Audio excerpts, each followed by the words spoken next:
தேவையான பொருட்களை பார்த்துடலாம் ஃப்ரெண்ட்ஸ். ஒரு மீடியம் சைஸ் 2 உருளைக்கிழங்கை வேக வச்சு மசிச்சு எடுத்துக்கோங்க.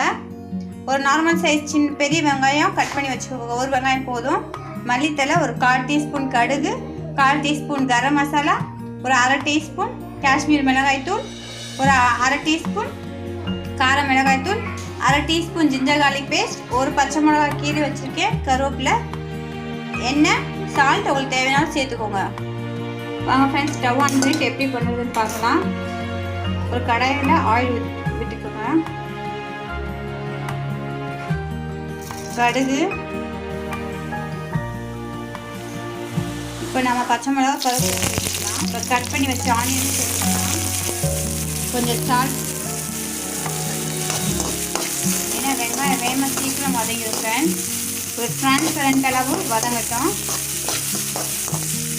இப்போ இதில் ஜிஞ்சர் கார்லிக் பேஸ்ட் எடுத்துக்கலாம். இந்த ஜிஞ்சர் கார்லிக் பச்சை ஸ்மெல் போகிற வரைக்கும் வதங்கட்டும் ஃப்ரெண்ட்ஸ்.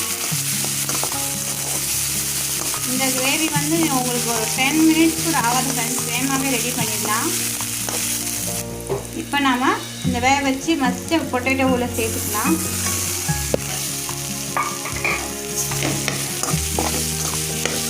கொஞ்சம் லைட்டாக வெங்காயம் இது நல்லா மிக்ஸ் ஆகிற அளவுக்கு நல்லா கிட்டிக்கலாம் ஃப்ரெண்ட்ஸ்.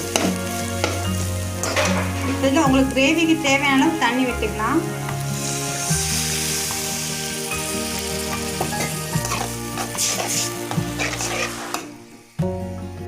இப்போ இதில் நம்ம எடுத்து வச்ச மசாலா பொருளெல்லாம் சேர்த்துக்கலாம். கரம் மசாலா, காஷ்மீரி மிளகாய், காரத்தூள், தேவையான அளவு உப்பு.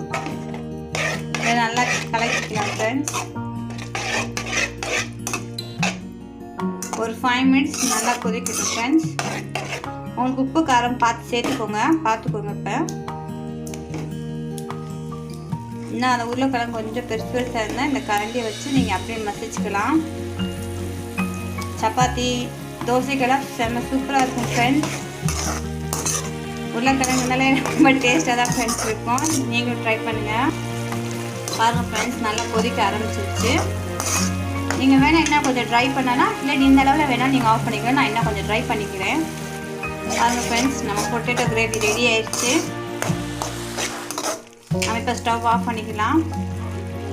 மேலே கொஞ்சம் மல்லித்தலை தூவிட்டு அதை அப்படியே கிண்டி வச்சுக்கலாம்.